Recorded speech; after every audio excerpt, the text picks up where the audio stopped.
Hello, everyone, and welcome to the Politics of Jesus podcast, where we explore what it truly means to live out the radical love and teachings of Jesus in today's world.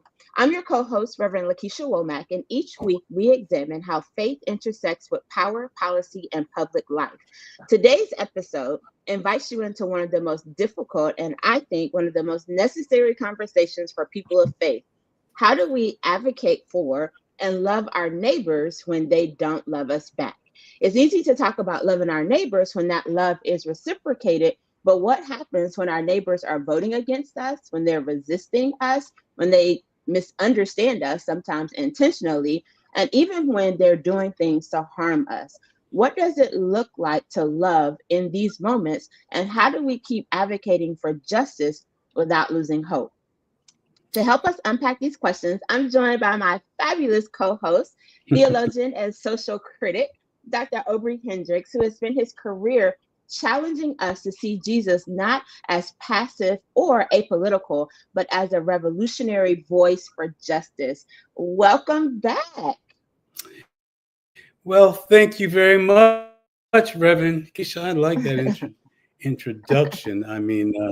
Particularly coming from one whose intellect I respect as much as yours. I got to tell folk, my introduction to Reverend LaKesha Womack was when she interviewed me on her podcast several years ago, and I was so impressed. Yeah, she did a great job. She did such a great job that she sent like a package out for thanks, man.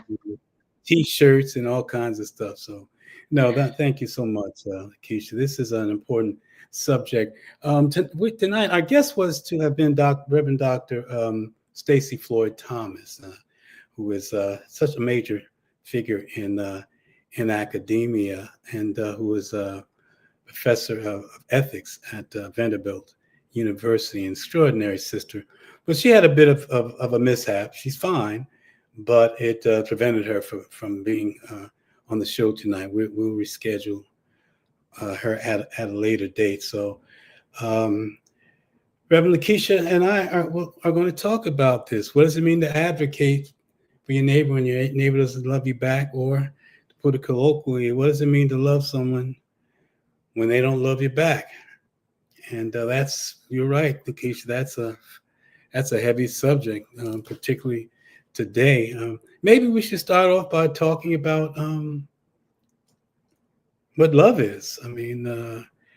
How it relates to the gospel. I think I'll start off by singing an Al Green song. No, just kidding. I was gonna say, you're gonna sing for us tonight. Like, oh, we're really in for a treat. Yeah, right. Well, folks will be signing off. Wait, where I start singing. I must say that I'm a little tired tonight. I'm in, where am I today? You're in Massachusetts, right? Springfield, Massachusetts. Yes. How do I know your schedule better than you? Yes. Yeah, well, you're smarter than me. And you are in Alabama. I am in annual conference this week. So for all of you Methodists, you know exactly what that means. And ironically, my bishop preached his Episcopal, well, he presented his Episcopal address, and he was talking about, like letting our light shine in the world and, how we have to be the salt of the world. And all of that, like, sounds like so easy, but I kept thinking about our show tonight and how we say those things. But then it's like, when you think about all the racism that's happening in the country, you think about like all the adversity that we face, like it's easy to say like, oh, go out and be lights and be the salt. But sometimes like, it's just really, really hard. Yeah. It's hard. Yeah. It's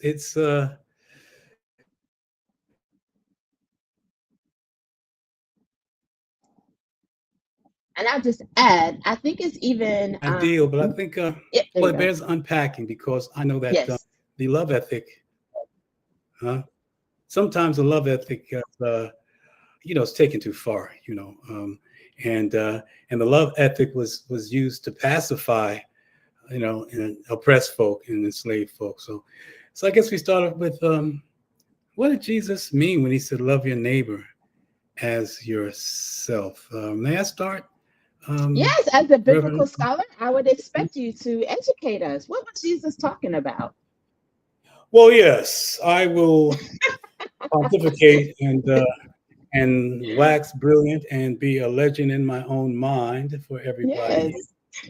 No, that's interesting. That Jesus essentially said the core of the gospel is a verse from Deuteronomy and a verse from Leviticus that he put together. The only place that we know in antiquity where these verses were put together, and that was uh, love your Lord your God with all your heart, soul, mind, and strength, and love your neighbor as yourself. And the where they meet, one is vertical and one is horizontal. I would say that's holistic spirituality. But on the social level, the greatest commandment is love your neighbor as yourself. So one thing I'd say is because Jesus coupled it with love your Lord your God, all your heart, soul, mind, and strength, that's aspirational.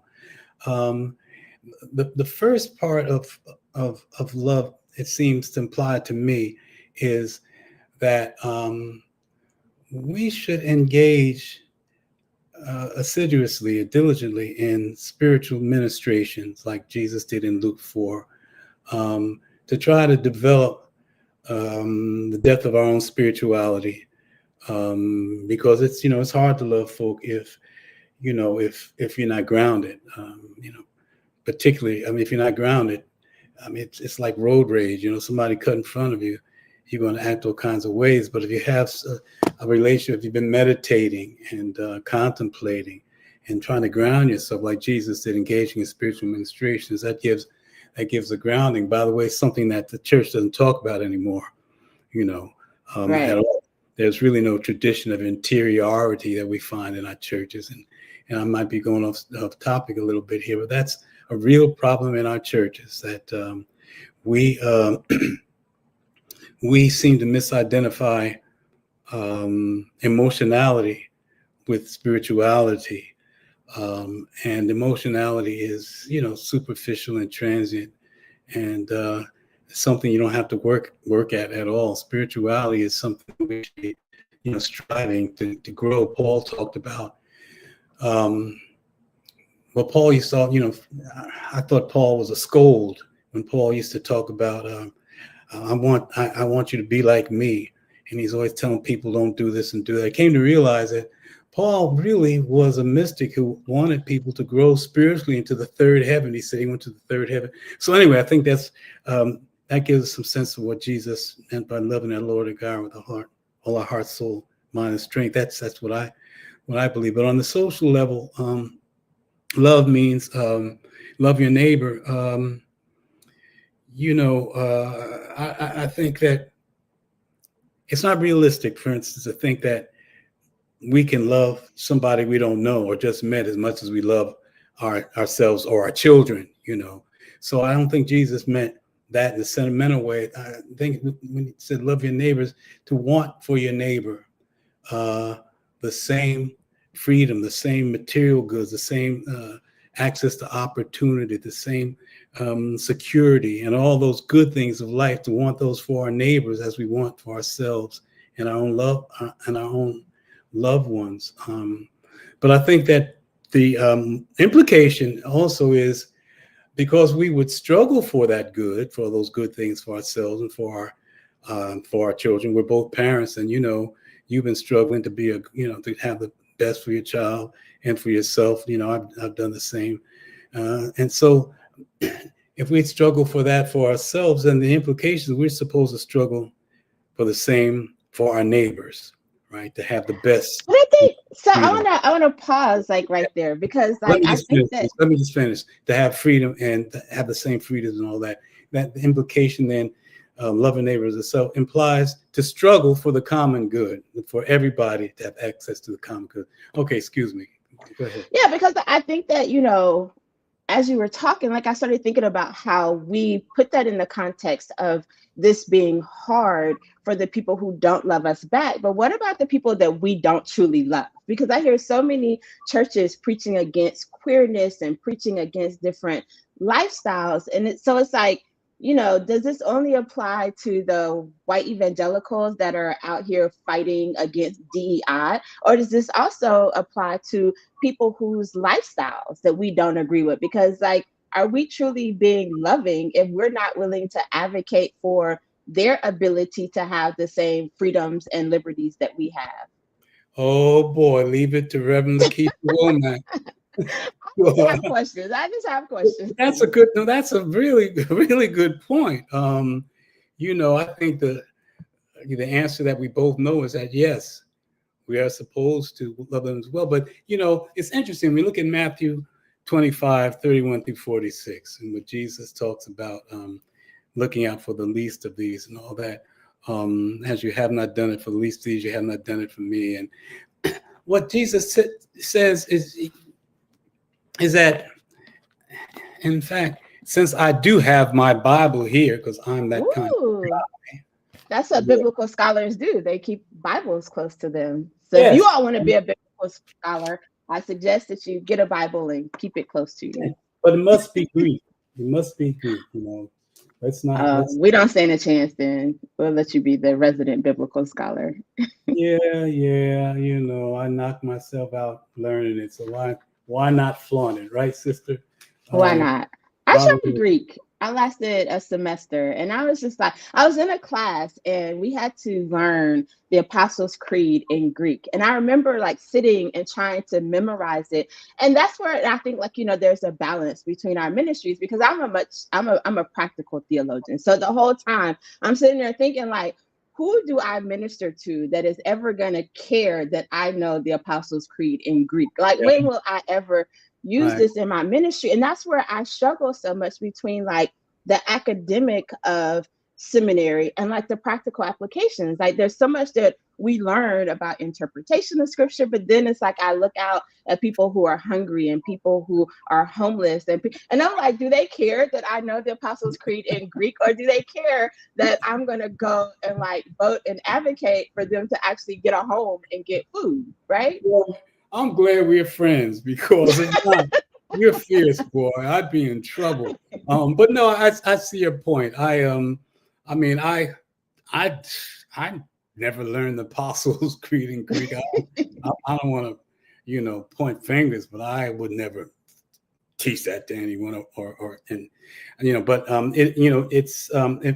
it's important.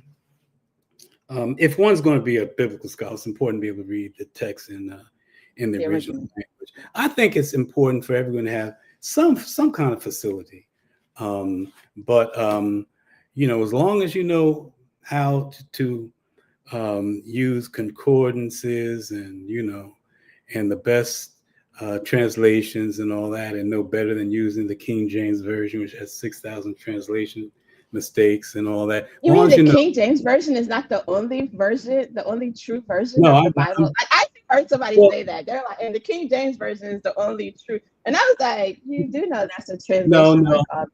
No, that's wrong. It's the King James with the red letter, which is okay. That's the only true. That's what I believe when I was going. But anyway, no, I see your point. But Matthew 25 is very important because and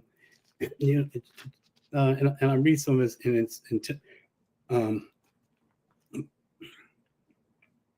I read it because it's the Bible. It's the Bible. That's what we do. And y'all is into the Bible. So when the Son of Man comes in his glory and all the angels with him, and he will sit on his glorious throne, before him will be gathered all the nations, and he will separate them one from another as a sheep separates the sheep, as a shepherd separates the sheep from the goats. And he will place the sheep at his right hand, but the goats at the left. And the king will say to those at his right hand, "Come, O blessed of my Father, inherit," well, some translated as the kingdom, but inherit the sovereignty prepared for you from the foundation of the world. For I was hungry and you gave me food. I was thirsty and you gave me drink. I was a stranger and you welcomed me. I was naked and you clothed me. I was sick and you visited me. I was in prison and you came to me. And then, it's translated as the righteous, but I would translate it as, then the just ones will answer him, "Lord, when do we see you hungry and feed you, or thirsty and give you drink? And when do we see you a stranger and welcome you, or naked and clothe you? And when did we see you sick or in prison and visit you. And the king will answer, truly I say to you, as you did to one of the least of these, my brethren, you did it to me. Then he will say to those at his left hand, depart from me, you cursed, into the eternal fire prepared for the devil and his angels. For I was hungry, and you gave me no food. I was thirsty, and you gave me no drink. I was a stranger, and you did not welcome me. Naked, and you did not clothe me. And sick and in prison, you did not visit me.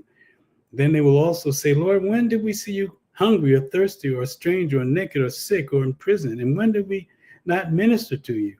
Then he will answer them, truly I say to you, as you did it not to one of the least of these, you did not do it to me.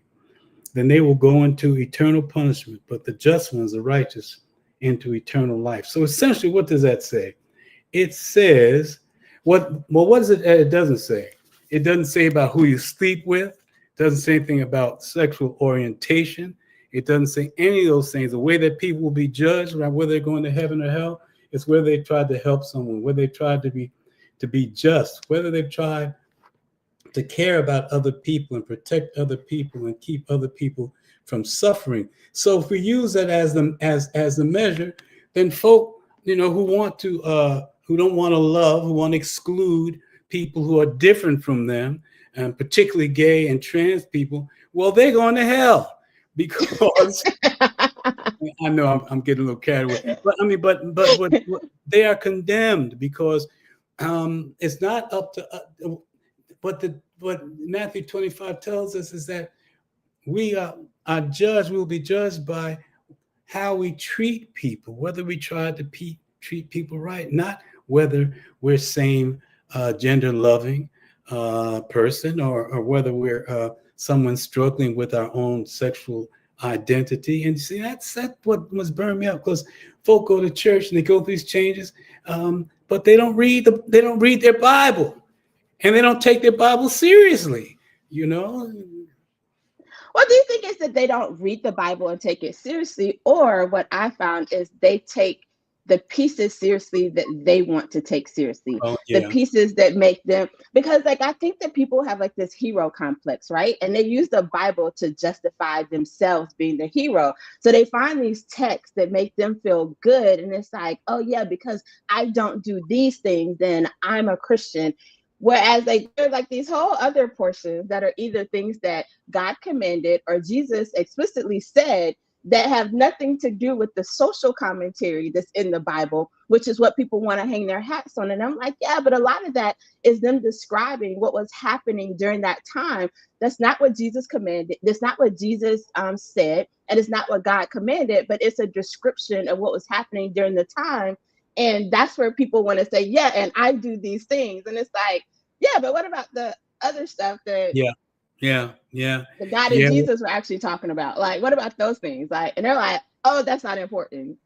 Yeah, I mean, you're absolutely right. For instance, well, this is somewhat different, but with regard to rich folks, woe to you rich and all that, well, they treat that as quaint, capitalists don't pay any attention to that. Now, Jesus, I'm speaking as a biblical scholar now, but back in those days, the way they looked at it, there was a cultural perspective of limited goods, like that all the good in the world there was only a limited amount. So let's say it was, this limited amount. And because God's a just God, everybody was to be apportioned an equal part of that good. And what that meant, that if somebody was real rich, they were thought to be, to have exploited folk, and they usually did. And so that's what what Jesus was essentially saying, woe to you rich. I mean, somehow, it applies to folks who exploit, who steal and get rich doing stuff like that. So that's not quaint. That's something to pay attention to, but they ignore that. You never hear any conservative talk about that at all, or they dismiss it. But I think I stepped sort of afield from your point. Would you just you were talking about people who they pick and choose what makes them feel good. Okay, well, let's get back to our neighbors. Now, I mean, this is good. I mean, because as old folks say, we is talking about Bible. So We is talking about it. But I and think, like, and that's the thing is, like, people don't really take the time to have these types of conversations. So a lot of times, like, when, we look at these evangelical Christians that, have introduced capitalism somehow into Christianity and made that the measure of success for someone who's walking this walk, like, we don't really like challenge that to say, yeah, but, what did Jesus really say about that? Because the scriptures that they're usually citing have nothing to do with the teachings, again, of Jesus, but they're more about the descriptions of that time. And when they say, like, let's make America great again and let's go back to this period, it's typically when we were not living out the true commandments of Jesus, but when we were, as you were saying, using capitalism to exploit people. yeah. So is that what this Christian segment wants to go back to, a time when we were the furthest from the commands of Jesus? Like, Well, these folk, they, I call them ideological Christians because they're, if ideology is about interests, they refract their Christianity through the prism of their own interests, right? They sacralize their own interests. In fact, it's idolatrous in that sense. These folk, they don't. But one thing is important, getting back to the subject, is one thing you'll never hear these right-wingers say, these conservative Christians, they particularly these Christo-nationalists and Christo-fascists, there's one word they never use, and that word is love. Two words they never use: love and justice. It's right, nothing is predicated on love. And this is a difficult thing because we have this piece of trash in the White House, one of the most low life, hateful person. Seriously, there's never been anyone as disgusting and low life like him on the scene. And I don't know, not certainly in my lifetime. Even talking about all those racist senators and all of that, Dixiecrats, none of them were as terrible as this guy, and as destructive as this guy. Yet, they hold him up as their leader and call some of those right wings, call him their Messiah. So how do we love these folk? How are we supposed to show love for them? Jesus does say, love your enemies.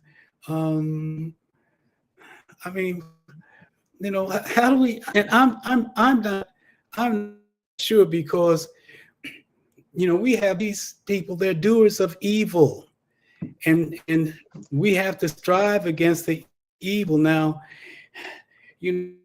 have a person who's doing evil, who's hurting, children and grabbing people off the street. This person is a human being. This person is made in the image of God, but acting out evil. They're a container of evil. So I can't take the evil out of them. So I got to oppose them. I mean, you see what I'm saying? It's a conundrum for me. What do you think? right. No, I totally agree, because I think that, it really is a struggle when you have people It's a who conundrum. are advocating right against your humanity, who are But you're essentially breaking saying, up. Like, hold on. All right, you got me? wait, So I think you're breaking when up. I can't.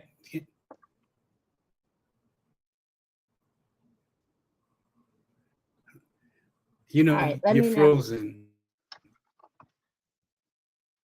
All right, so I think while we're getting Dr. Hendricks back, like, I would say that when you have people who are advocating against your humanity, and this, was theoretical for some period, post civil rights, where, there were people who were in our minds, still like in the back rooms, like redlining and making deals against us. But now, like, it's out in the open where we see that there are people who are voting against our access to healthcare. They're voting against our ability to have, like, Black history being taught in schools. Like, they are actively voting against the measures that are, that provide humanity for our community. Yet we're still called to love them. And as Christians, like, that sounds great and it sounds easy, but in our hearts, when you see headline after headline, when you see the young Black boy that was lynched in Mississippi, and they're like, oh,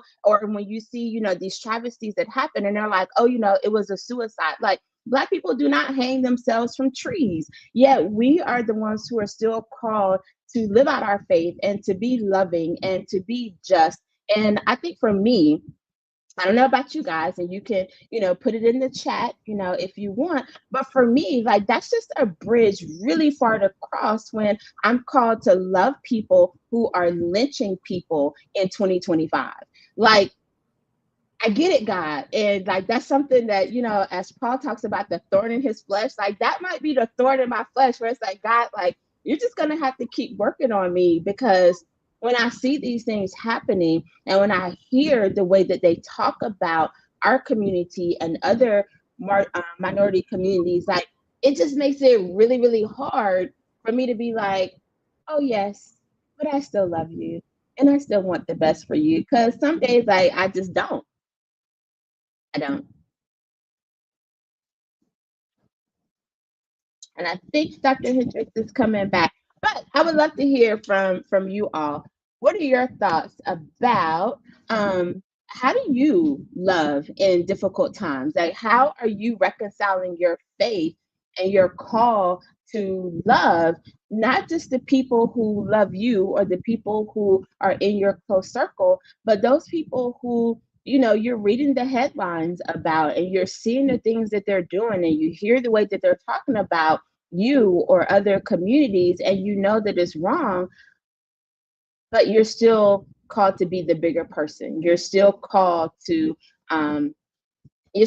to walk the walk, right? Like, how do we really do that? And that was one of the reasons we wanted to have Dr. Stacey Floyd Thomas on with us this evening, so that she could share from her perspective as a Christian ethicist, like, what does it mean in our Christian faith to actually live this? Because there's one thing to talk about it, and it's one thing to say, as my bishop was preaching about, and I mentioned earlier that, we're the light of the world and we're the salt of the earth. And, it's up to us to go out and shine our light in darkness. But when you're confronted with darkness and you're confronted with people who do not mean you good, it's really, really challenging to continue to say, I'm going to be the bigger person. Because at some point, we throw what Michelle Obama said out the door. And it's not a matter of when they go low, like we go high. Like, sometimes, like, you're like, yo, like, I want to get low with you, because like there's some things that I have to say about you and your faith walk and you and your policies, that you just want Jesus to like close your ears for a minute, because I got to talk to your children. Yeah. Yeah. Well, Martin Luther King, I remember him saying, I know it's hard to like these white folks, but we have to love them. All right. And I struggle with that now with these white supremacists who mean us no good, who in essence have declared themselves our enemy. I mean, well, for instance, Trump he's declared war on people of color. So I don't like this character at all. But I'm supposed to love them. I guess that means to behold their humanity, as Cornel West used to always say, to keep track of their humanity on the one hand, but I don't see, but love tells us, and in John 21, Jesus says, tend my sheep. Love and the commandment to tend our sheep means that we have to stand against evil. We have to stand against evil when people are evil. We'll even give a better example. If my children we're sitting in a room, and some guy comes in with a gun or a knife to hurt them, love dictates that I stop that evil by any means necessary. All right. Right. I don't want to, it doesn't mean that I want to hurt them. I might not, but I haven't, but love dictates is that I take care of the innocent people. And so I'm wondering if we have to judge people the way that, well, Matthew 25, for instance, we have to judge them according to their actions, um, and um, and try to hold on to our own sense of humanity. You know what I'm saying? And that's a really hard thing to do. And so maybe it goes back again to what Jesus did in Luke 4, starting the first verse. He spent a lot of time preparing himself, I guess, knowing he was going to be confronted by folk who wanted to destroy him and his people, and tried to prepare himself. I have to admit, I'm not that prepared.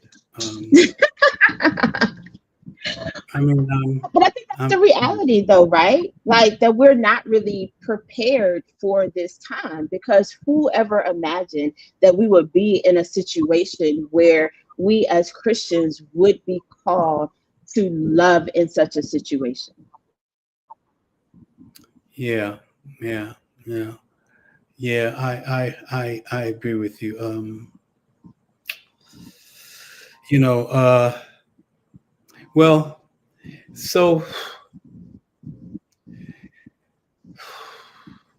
the question is, what spiritual disciplines or ethical frameworks, can sustain us? Can we use the example of Martin Luther King? He made his mind up, and I remember C.T. Vivian told me once, because I asked him about it, and I also asked Otis Moss, Senior, the father, I'm Junior, the father, and about it. He said, well, you have to embrace nonviolence as a way of life, because it's about sustaining ourselves.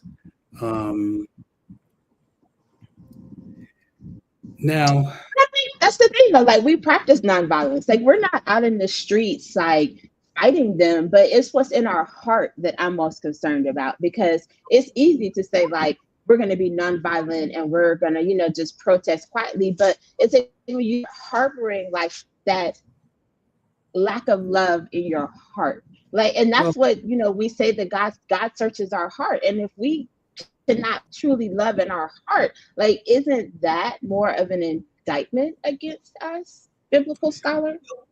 well, yeah. Yeah, that's a good point. I guess what I was going to say though is, uh, you know,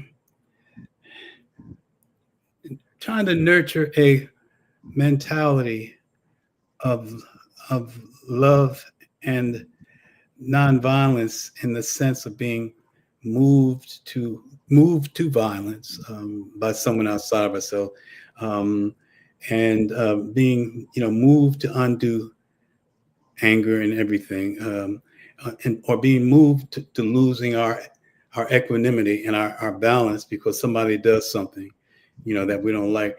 Okay, I mean that's one thing, but I don't know that implies being nonviolent in the face of physical harm, particularly of innocent people. Because now, when Jesus said, "Turn the other cheek," and I wrote about that, in my book, Politics of Jesus, he was talking about.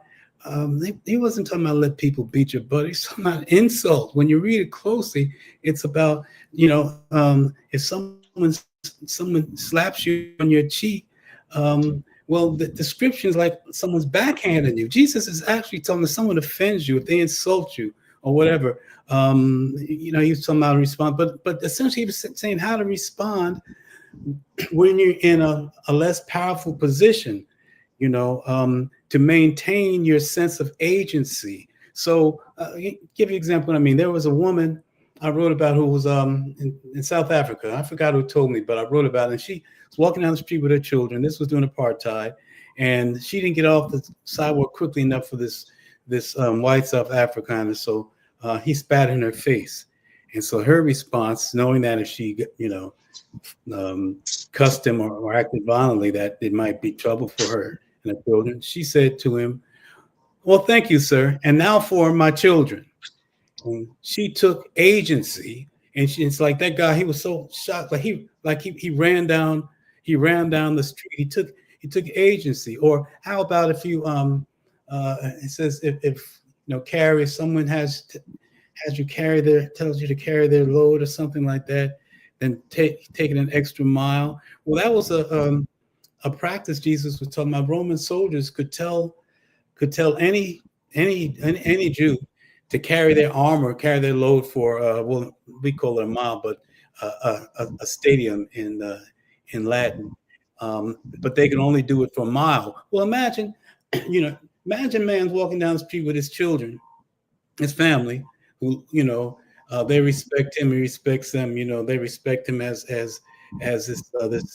this strong figure, and the guy comes and say, "Hey, nigga, hold this, carry this." All right, so he carries it, and at the end he says, so the guy said, "Okay, give it back." Said, "No, that's all right. No, I got it. No, I got it. No, I carried another one." That is taking agency. So I think that's what Jesus is talking about. We get it wrong. We say, when you love somebody, you can't fight back. No. If you love yourself, you must fight back. This body is our temple. We got to protect the temple. Now, my nonviolent brothers and sisters will say, no, that's not right. But I just don't think, and I think we might agree that it's practical to expect someone, and I don't think it's theological to take a beating in the name of God. Well, I mean, yeah.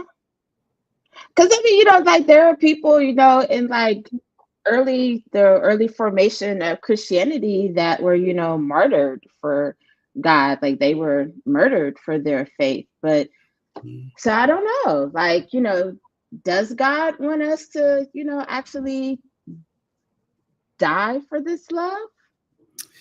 Well, one can sacrifice oneself, it's our lives. But when it comes to other people, when it's talking about protecting a whole community, when we talk onslaught of evil against innocent people, I think that we have a responsibility that we have to stand up and fight that evil. So, so what does it mean then how do we love folk then who are trying to destroy our community? Maybe the best way we can love them is to stay their hand of evil. I don't know. I wish somebody wiser than myself. You know what I mean, LaKesha? Isn't this? This is I think we're definitely gonna have to. So for everybody who's tuned in, we're definitely gonna have to bring Dr. Stacey Floyd Thomas back, because we need her obviously in this conversation to add some balance. Because I think, Dr. Hendricks, like we're both kind of struggling with this notion of, what does it truly mean to love in their practical sense? Mm-hmm. And that allows us to still walk our faith, because, I get, where Jesus was going with, the love your neighbor as yourself. But, as you saw from one of the comments, like, so what does that mean? Like, do I still hope that they inherit the kingdom of God? Do I still hope that they make it to heaven? Like, do I just pray for them? Like, what does that mean in the practical sense? Because, and one of the reasons why, I've even stopped naming it like, white evangelical Christians, is because like there are some Black Christians that I feel like are doing just as much harm to our community in the name of God. There's this perversion within like the Christian faith that does not know any racial lines, that believes that there are only certain types of people who should have access to the kingdom, and there are only certain types of people who should have humanity in this country. And I don't know what to do with those people. Well, that raises a question that we haven't really looked at: is who is our neighbor? What does it mean for someone to be our neighbor? Now, it seems to me, and I stand corrected if someone will correct me, but if someone has declared themselves, Jesus says, love your neighbor, your enemy. which doesn't mean, to let the enemy do whatever he wants, right? But, to behold their humanity, even if you might have to kill them to protect other folk. But if someone declares themselves as our enemy, or shows themselves to be our enemy, are they our neighbor just because they happen to be in the same geographical area? And I have questions about that. It seems to me that someone who does not feel neighborly, someone who would remove me from my home or from the area we live in because they don't like me, it's hard for me to imagine that this is what is really meant by a neighbor, right? And so maybe to love your neighbor as yourself, Jesus. Well, in Leviticus, when it said love your neighbor as yourself, it really meant love, your kinsmen. I mean, the only neighbors they had were Hebrews, right? And so it was talking about those.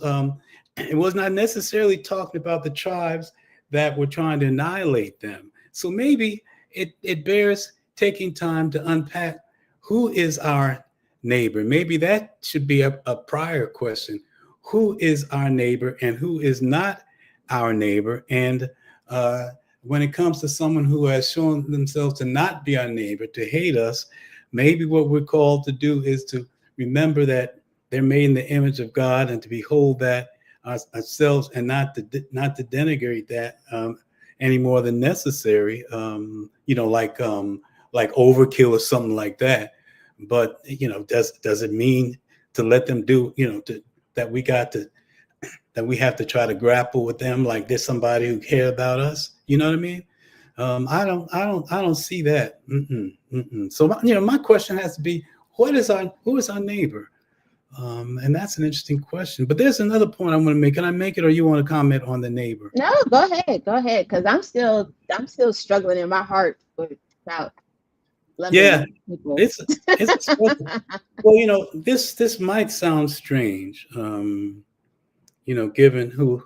I mean, I know I have a warrior spirit in it, so it might sound strange to people to hear this seriously. But by the way, I just came from doing a lecture in Springfield, and there was a woman there who was my classmate in 8th grade and all the way through high school. And she essentially, said, yeah, you still got the same warrior spirit you had in high school. Right. Because I got put out and all that kind of stuff. But I in my early 20s, I became very concerned with trying to grow spiritually. And I wasn't talking about religion. I was, and by the way, emotionality and spirituality is not the same thing. But and so I got involved I would go and study with different spiritual teachers. I'd go and stay at ashrams and meditate. And then I started meditating every day. And I'd wake up in the middle of the night when, it's my experience that as your meditation deepens, you will be awakened. At first, I would be awakened at 5 a.m. Exactly. Never meant to. No matter what time I went to bed, 5 on the dot, I would awake to meditate. And I'd meditate for a half hour, 45 minutes, sleep for a little while, and get ready for work. Then as it got deeper, I started waking up at 3 a.m. on the dot, not 3:01, 3 a.m. And it was amazing. My sense of intuition grew and all that, but I started feeling more loving, much more loving toward folk, really. And I was working for a firm, and I'd say more loving. I don't mean in sentimental terms. I mean, I was beholding folk and almost like seeing, I don't know, I would see them in their immaculate conception, and then I was working at a firm called Wall Street firm, Drexel Burnham Lambert, and I would go in the conference room, to meditate. And I was like, damn, this is something that's happened to me. And one day, I mean, and it got to the point that I was, I can't even put into words the kinds of experiences I was having. But one day I came out of meditating, and it was, I was feeling extremely, I don't know, high in some way. And I went out to lunch at a diner, and as I looked around, I was seeing folk, and it scared me because I was feeling, it's like I was bursting with some kind of love for everybody. I was looking at people, and I was, seriously, don't laugh. This is serious. I'm sorry. No, I get it. No, it's this is very serious. I mean, I was feeling all of this, and it scared me, to tell you the truth. I mean, because that ain't the way I grew up. I mean, I sort of grew up in the street, and I was a street soldier in the nationalist movement. I'm feeling all this, and I was like seeing light around folk, and I'm feeling all this, just feeling all this love. It scared me because it's like I don't have no protection if that's the way I feel. But what I'm said all that to say that maybe when he said, he prefaced love your neighbor as yourself with love your Lord your God with all your heart, soul, mind, and strength. Maybe what it means is that,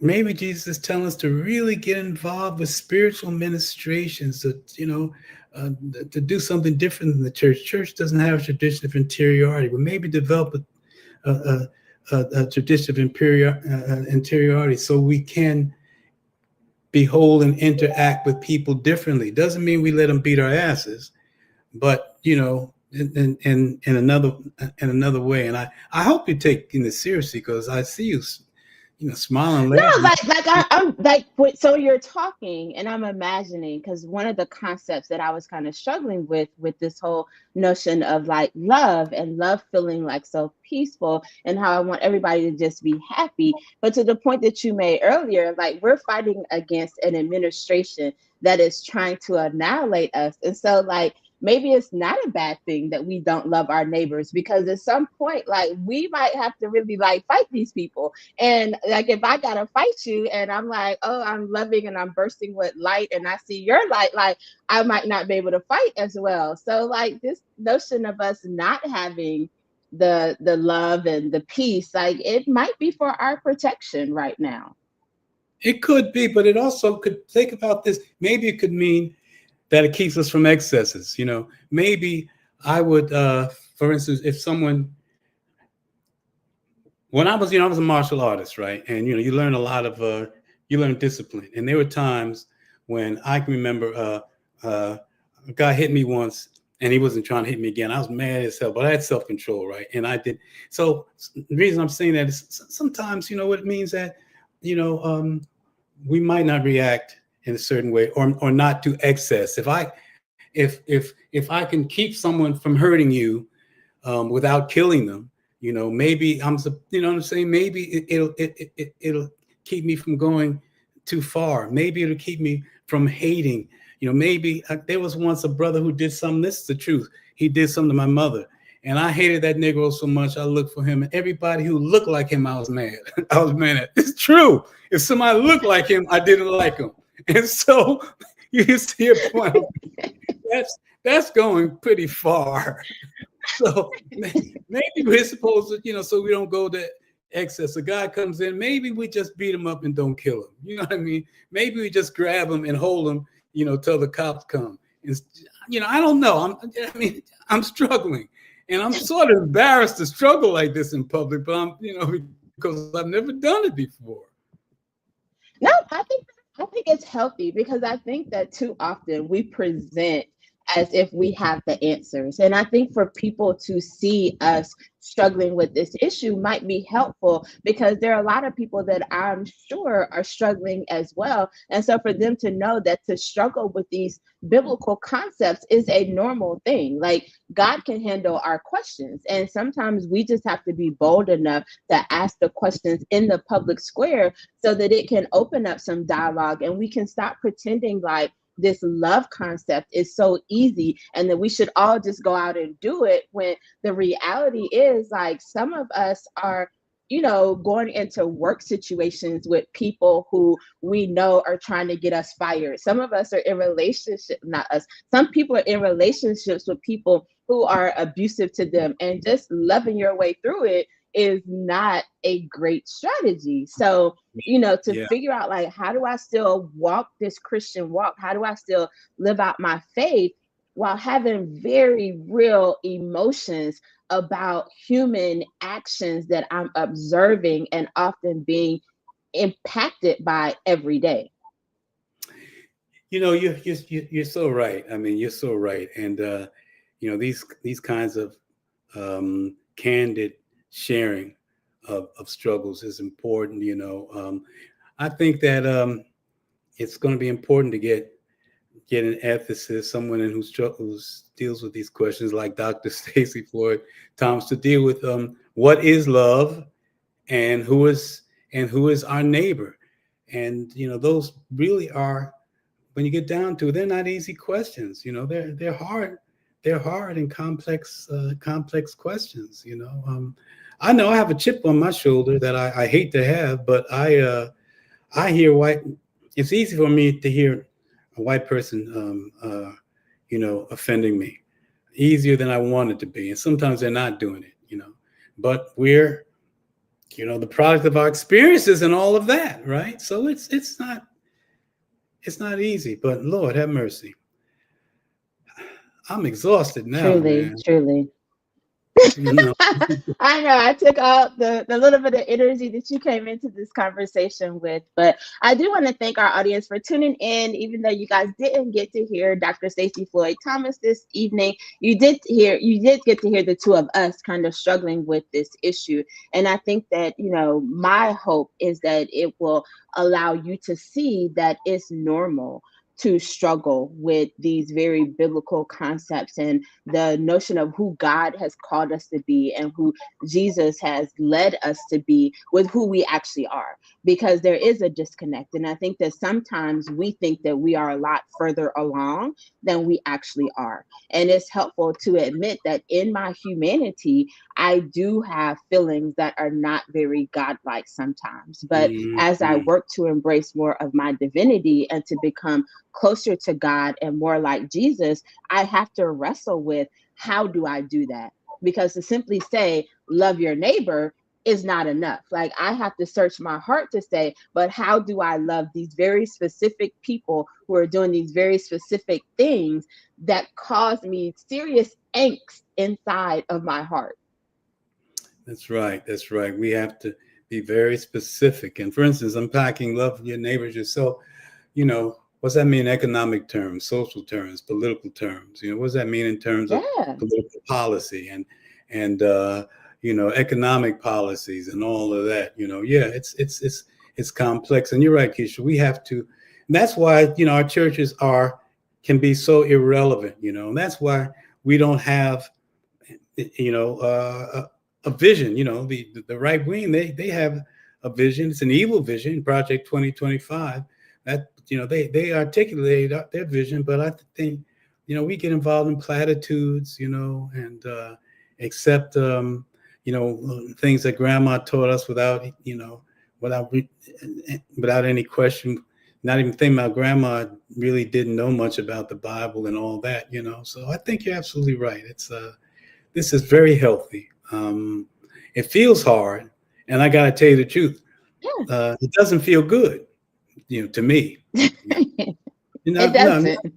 no. But this was good, and you're a good interlocutor. I appreciate your thoughts. Your thoughts very much. You make me think. You always make me think, and that's a good thing.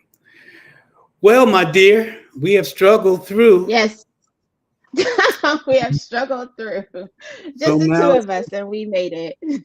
yeah. So let's invoke Mickey Mouse. Now it's time to say goodbye, good night to all our company. MICKEYMOUSE.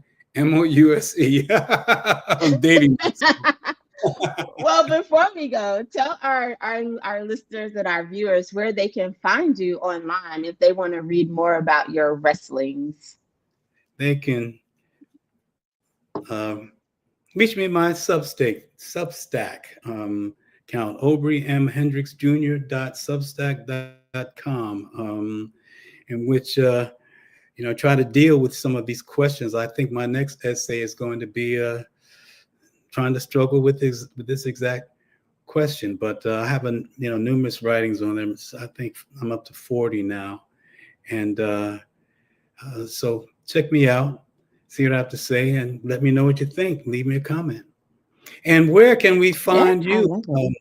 Miss Big Time? I only have one address. Where can we find you?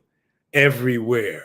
You Tell can us. find me anywhere that you look. I'm on all social media at LaKesha Womack. Yeah, It's ain't one of you my great? branding strategies. If a new platform pops up, I just go over and reserve my name and then figure out how to use it later. So yeah, I'm on all the platforms. But if you want to know just more about the work that I do from a faith, business, or political standpoint, I'm doing all the things at the same time, somehow, some way, but really enjoying it. And I love being a part of this podcast with one of the foremost biblical scholars in this country and causing him to wrestle with issues. Not everybody can say that they caused Dr. Obery Hendricks to wrestle with issues. So I'm going to wear that as a badge of honor. So thank you so much for being my wonderful co-host.